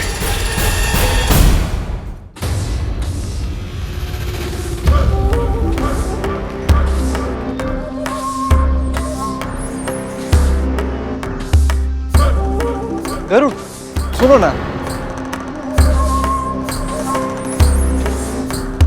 कब तुम्हें धूमल भैया?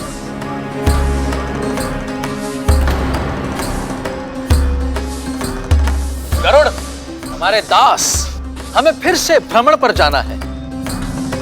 जो आज्ञा स्वामी। पर आज हम रथ से नहीं जाएंगे। हाँ। तो फिर? जब दास आकाश में उड़ सकता हो तो भूमि पे भ्रमण करने की क्या आवश्यकता? वहां तक तो भैया, ये तो बिल्कुल तक्षक भैया का स्वर है। यदि तुम्हें ऐसे और भी स्वर सुनने हैं तो तुम्हें हम सबको आकाश भ्रमण पर ले जाना होगा। आज का ये दिन बहुत शुभ है दीदी। देखिए, गरुड़ और उसके नाग भाई एक दूसरे के साथ कितने प्रेम से बातें कर रहे हैं। क्या ऐसा नहीं हो सकता कि इनके संबंध सदैव ऐसे ही रहे, स्नेह से भरपूर? तुमने तो मेरे मुंह की बात छीन ली। मैं भी ऐसा ही सोच रही थी। सच? बिल्कुल सच। बहन,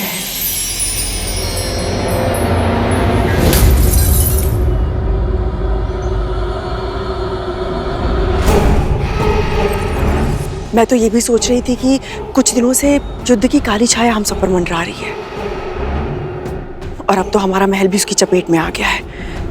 क्यों ना हम दोनों मिलकर शांति की स्थापना के लिए हवन करें?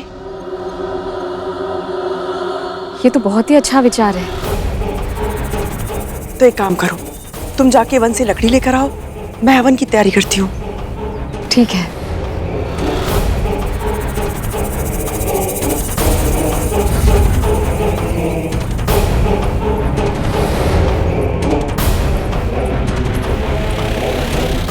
गरुड़, तुम कहाँ जा रहे हो?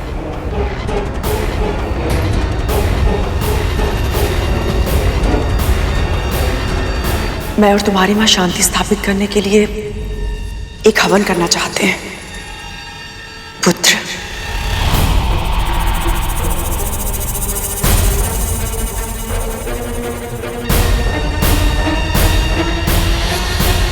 और उसके लिए तुम्हें एक विशेष सामग्री लानी होगी। आदेश दीजिए महाराज।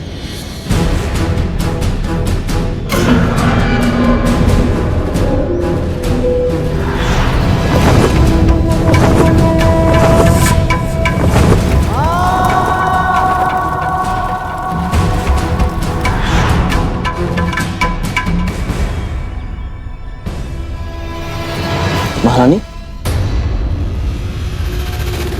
मुझे सूर्य पुष्प चाहिए पुत्र। सूर्य पुष्प? हाँ, सूर्य पुष्प? और उसके लिए तुझे सूर्य लोक जाना होगा, क्योंकि यह अद्भुत पुष्प वहीं खिलता है पुत्र।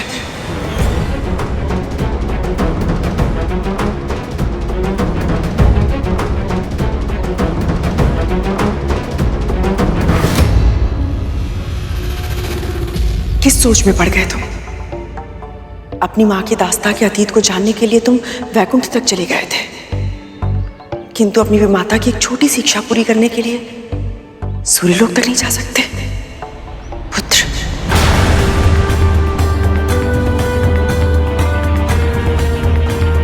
आपकी इच्छा अवश्य पूरी होगी बड़ी माँ।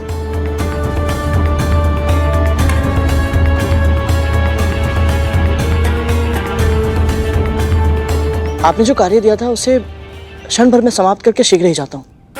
फंस गया पंछी पिंजरे में। अब गरुड़ नाम की समस्या का हमेशा हमेशा के लिए समाधान हो जाएगा।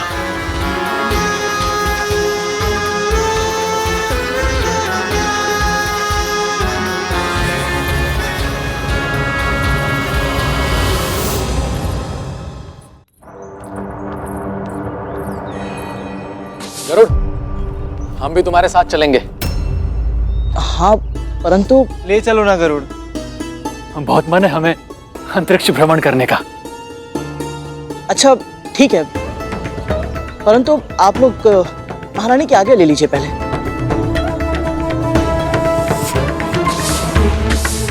पर माँ की आज्ञा क्यों?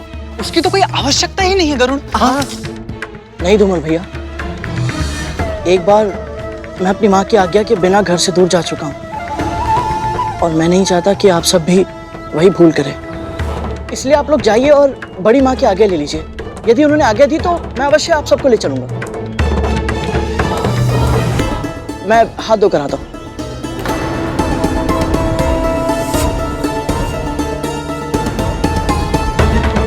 गरुड़, माँ की आज्ञा के बिना हमको लेकर नहीं जाएगा तख्तू। और माँ आज्ञा देगी नहीं। तो क्या करें भैया? बड़ा मन है अंतरिक्ष भ्रमण करने का।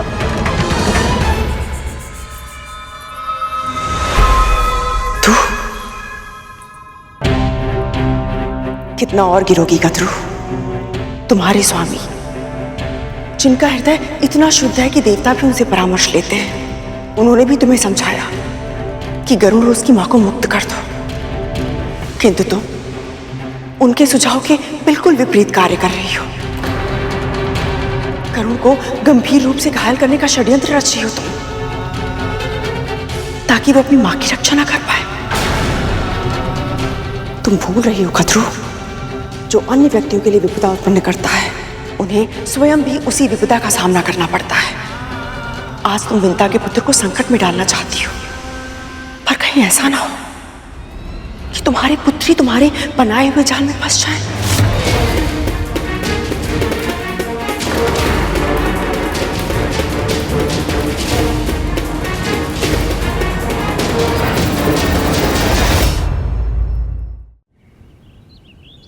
गरुड़, तू गया नहीं अभी तक? महारानी, आपके पुत्र मेरे साथ जाना चाहते थे, तो मैं आपके आगे की प्रतीक्षा कर रहा था। मैं तेरी माँ की तरह नहीं हूँ, जो अपने पुत्रों को उनकी इच्छाएं पूरी करने से रोकूं, और तू भी उनकी इच्छा पूर्ति में बाधा नहीं बनेगा। स्मरण रहे, केवल मेरा ही नहीं, मेरे पुत्रों का दास भी है तू। वो जो चाहते हैं वैसा ही कर। जो आ गया महारानी।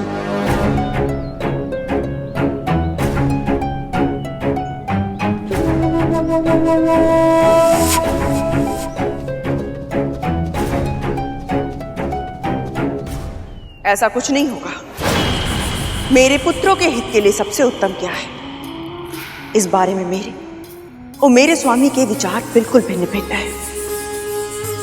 मैंने पहले भी कहा था, एक पिता अनासक्त हो सकते हैं, किंतु मेरे लिए संभव नहीं है। और इसलिए मैंने उस गरुड़ रूपी संकट को अपने मार्ग से हटाने के लिए एक ऐसा उपाय सोचा है जिसकी काट संभव नहीं है। सत्य कहा तुमने, तुम्हारा उपाय अचूक है। जो तुमने सोचा वही होगा। विष्णु लोक की यात्रा के समय सूर्यदेव और गरुड़ की भेंटावशी हुई थी, किंतु उसने सूर्यलोक में प्रवेश नहीं किया था। किंतु अब तुम्हारे आदेश के कारण उसे सूर्यलोक के भीतर प्रवेश करना होगा, और तब होगा उसे सूर्य के असहनीय तेज और विकराल ताप का अनुभव। उसके पंख जल जाएंगे।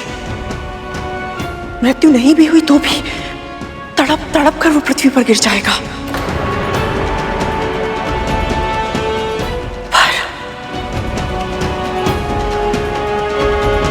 पर क्या सूर्य के भीषण ताप से तड़पने वाला केवल गरुड़ नहीं होगा, उसके साथ साथ तुम्हारे पुत्र भी उस अकल्पनीय जलन को अपनी त्वचा पर सहने के लिए विवश हो जाएंगे। क्या कह रही है तू?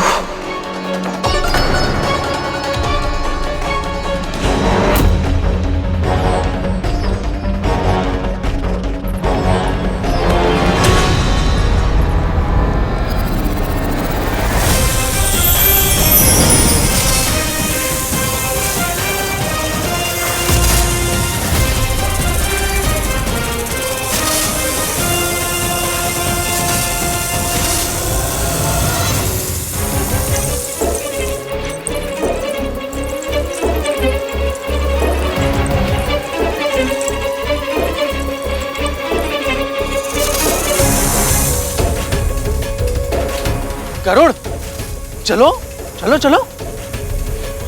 रुक जा गरुड़।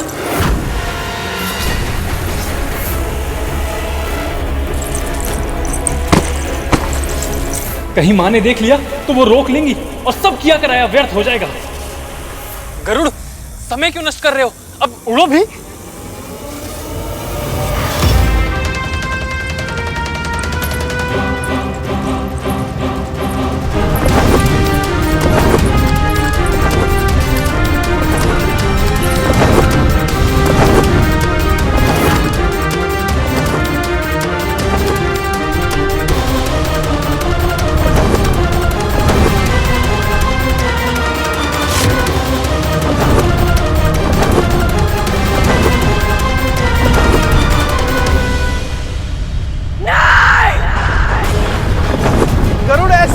और तीव्र और गति से अड़ो। गरुड़ बादलों के ऊपर और तेज।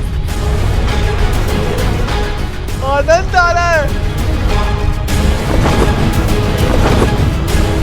तो भैया, धुमल भैया, वो देखो, इतनी ऊंचाई से हमारा महल कितना छोटा लग रहा है। वो माँ है क्या? हाथों के संकेत से ऐसा प्रतीत होता है कि वो हमें विदा कर रही हैं।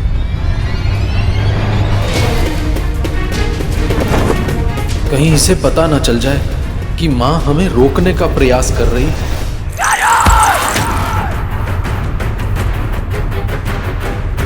अरे गरुड़, ध्यान कहाँ है तुम्हारा? अरे और ऊपर उड़ो ना।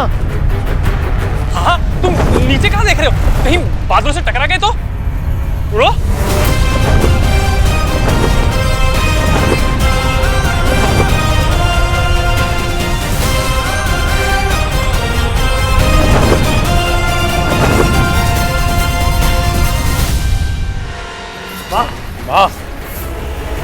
माँ, क्या हुआ?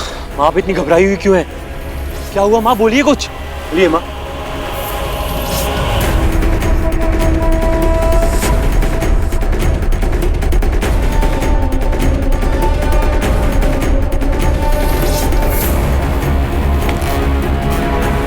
ये तो गरुड़ है। गति बढ़ाओ, गति बढ़ाओ, गति बढ़ाओ।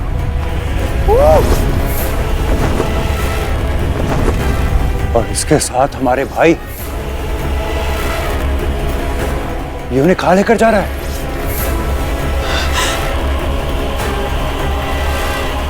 सूर्यलोक था।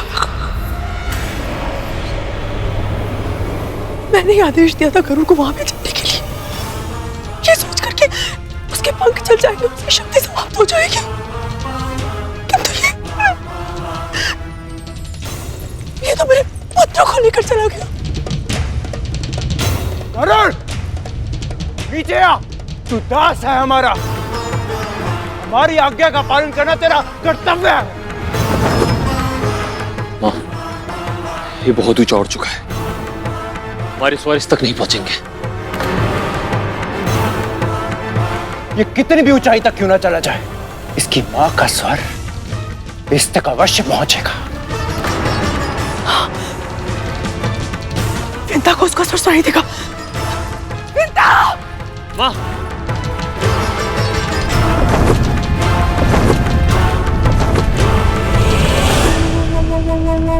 कल्पना भी नहीं की थी आकाश में इतना आनंद आएगा।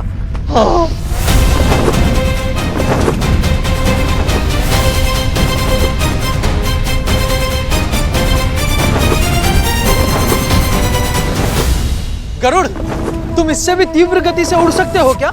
हाँ, परंतु तुम क्या हमें दुर्बल समझते हो? अरे तुम अगर शक्तिशाली हो ना तो हम भी कम नहीं हैं। चुपचाप गति बढ़ाओ।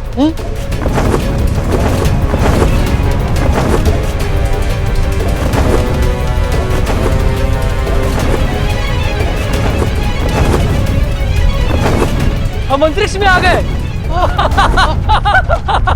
भूतंदी भैया, कितने सारे तारे।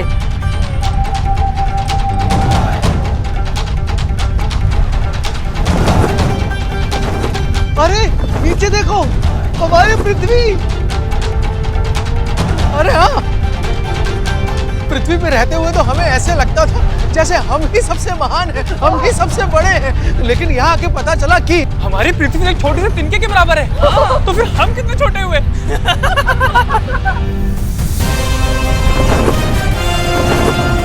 अच्छा ही हुआ कि ये सब मेरे साथ इस यात्रा पर चले आए।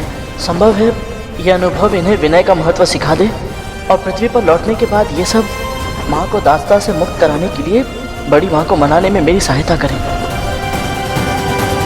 विंता! विंता!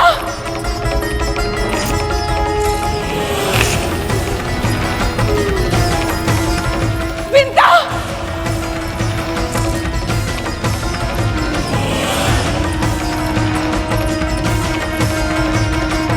विंता!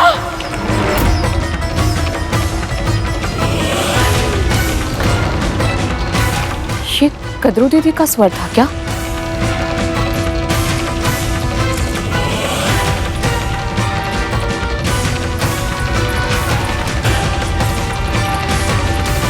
मुझे ऐसा क्यों लगा जैसे वो मुझे पुकार रही हो। पर वो यहाँ वन में क्या करेंगी? विंता! विंता! विंता! विंता! दीदी, मेरे पुत्र को बचा ले, उनकी रक्षा कर विंता, उनकी रक्षा कर। पर हुआ क्या है? आप ऐसे क्यों कह रही हैं? वापस बुला ले उसे। सोच क्या रही है? वापस आने का आदेश दे उसे। आप इतनी घबराई हुई क्यों हैं और किसे वापस लौटने का आदेश दूं मैं? गरुड़ को। मैंने उसे सूर्य पुष्प लाने भेजा था, किंतु मेरे पुत्र भी उसके पीछे चले गए। मैंने बहुत पुकारा उसे, धरती पर वापस आने के लिए भी कहा, किंतु उसने मेरी नहीं सुनी। वो बहुत दूर जा चुका, मेरी ध्वनि उस तक नहीं पहुंच रही है। तू बुलाना उसे। यदि मेरे पुत्र को कुछ हो गया तो मैं जीवित नहीं रह पाऊंगी पिता। तू ही है जो उसकी रक्षा कर सकती है। बुला ले अपने पुत्र को, वापस बुला ले। बुलाना, बुला अपने पुत्र को। हाँ, आप चिंतित मत होइए, मैं उसे वापस बुलाती हूँ। गरुड़! गरुड़! गरुड़!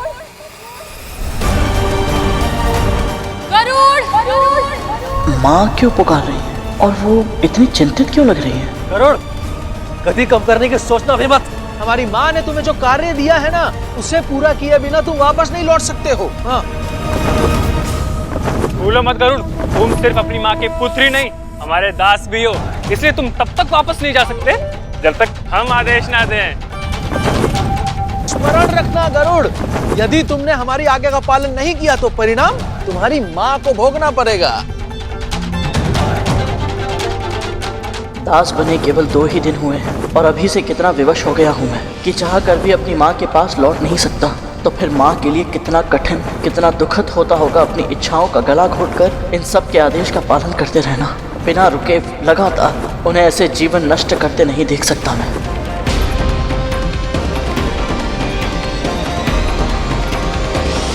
गरुड़ वापस क्यों नहीं आ रहा है विंता?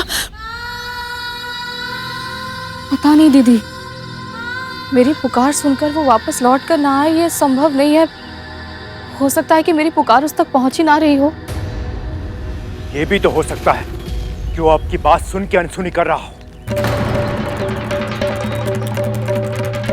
और ये भी तो हो सकता है कि वो इस अवसर का उपयोग अपना प्रतिशोध लेने के लिए कर रहा हो। अवश्य उसने अंतरिक्ष भ्रमण का लोभ देकर हमारे भाइयों को अपनी मीठी बातों में फंसाया होगा, ताकि वो अकेला घायल ना हो और मृत्यु का संकट केवल उस पर नहीं, हमारे भाइयों पर भी आए।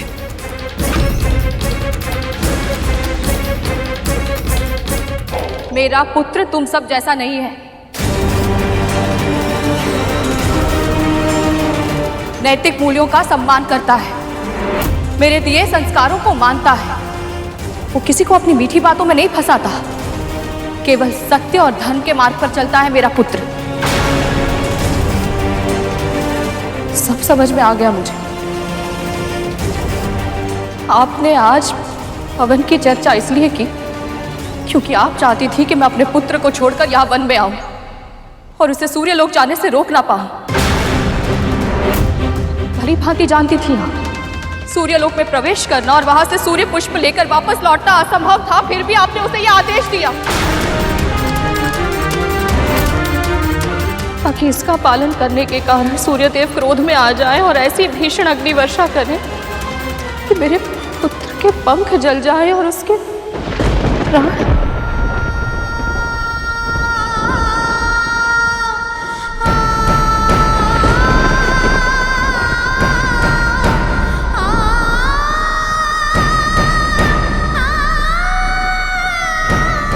ये समय आरोप प्रत्यारोप का नहीं है। जो आपसे कहा जा रहा है वो आप कीजिए। अपने पुत्र को बुलाइए। यदि मेरे भाइयों का तनिक भी अहित हुआ तो मैं बस। और अब शब्द नहीं। पर मां, कालिया,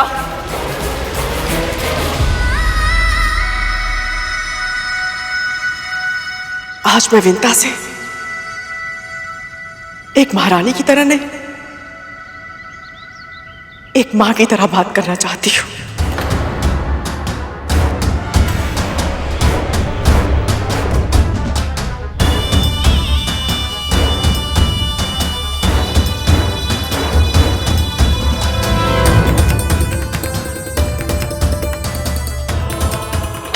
मां हो। यदि अपनी संतान को कोई कष्ट होता है तो मां को बहुत असहनीय पीड़ा होती है। ये तुमसे अधिक और कौन जान सकता है।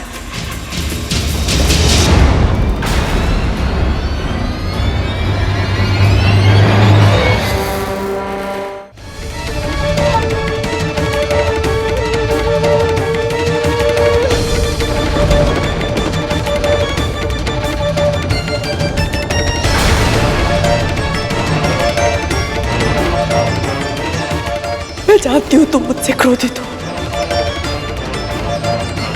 हो सकता है मुझे दंड भी देना चाहती हो और मुझे तुम्हारा हर दंड स्वीकार होगा, किंतु मेरे पुत्रों को दंड मत दो विंता।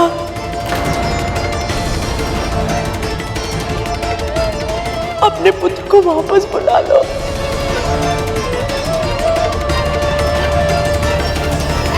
बुला लो अपने पुत्र को वापस।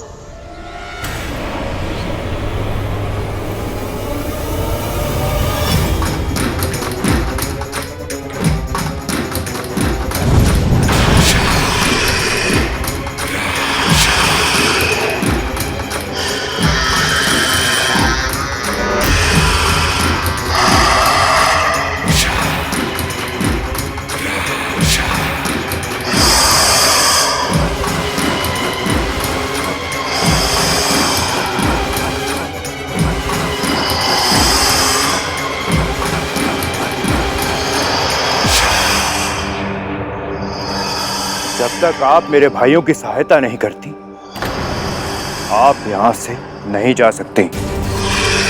धमकी देने की आवश्यकता नहीं है पुत्र। जानती हूं मुझे क्या करना चाहिए और मैं वही करूंगी। चाहे तुम सब मेरे और मेरे पुत्र के साथ किसी भी प्रकार का षड्यंत्र क्यों ना रचो। मंदिर जाना है मुझे। अपनी पुकार मेरे पुत्र तक पहुंचाने के लिए मुझे महाविष्णु का आशीर्वाद चाहिए। मुक्त करो मुझे।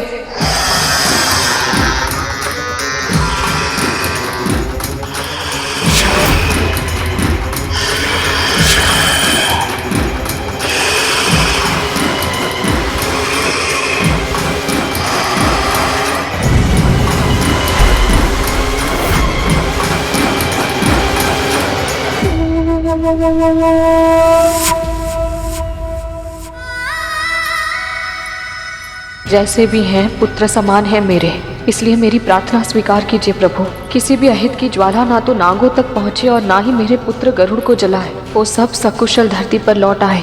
सहायता कीजिए प्रभु, सहायता कीजिए।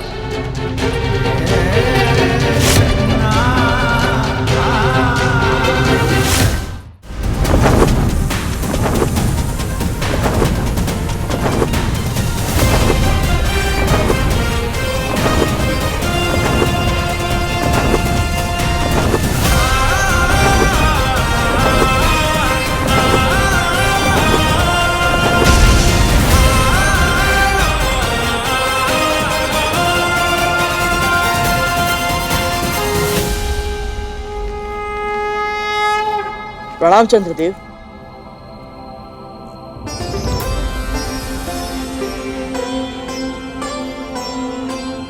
तुम सब यहाँ क्या कर रहे हो? बड़ी माँ का हवन करना है चंद्रदेव, इसलिए मैं सूर्यलोक जा रहा था सूर्य पुष्प लाने। मेरे नाग भाइयों को अंतरिक्ष भ्रमण करना था, इसलिए मैं इन्हें भी साथ ले आया। सूर्यलोक जा रहे हो तुम सब? तुम्हें पता भी है वहां का ताप कितना अधिक है? सूर्यदेव को दूर से प्रणाम करना तो फिर भी आसान था, परंतु सूर्यलोक में प्रवेश करना असंभव है। सूर्यलोक में प्रवेश करने से पहले ही तुम्हारे पंख जल जाएंगे और तुम्हारे इन भाइयों का तन यदि जलकर पूरी तरह से भस्म नहीं भी हुआ तो भी इनके प्राण अवश्य संकट में पड़ जाएंगे।